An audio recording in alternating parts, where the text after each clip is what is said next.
Lionel created a model of the rail diesel car RDC, also called Bud car or Buddliner, in 1956. The original was built by the Budd Company of Philadelphia between 1949 and 1962.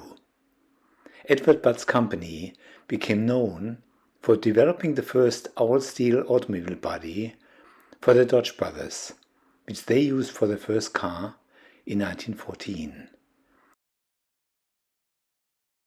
In the 1930s, they focused on the production of stainless steel railway cars.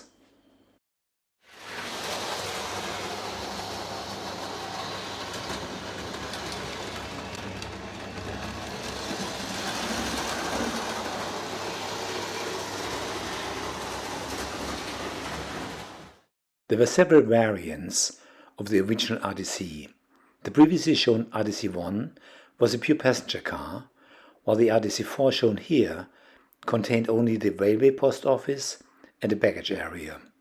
The Baltimore and Ohio Railroad Company bought 12 RDC-1 and 4 RDC-2, but none of the RDC-4.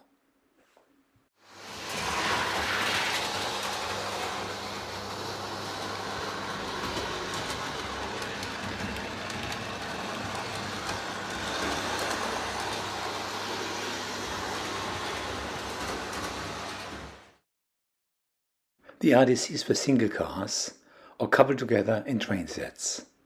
Lionel produced also two non-motorized cars, numbered 2550 and 2559, which could be combined with the motorized units. The largest RDC fleets were in the northeast of the US, serving the New York, New Haven, and Hartford area.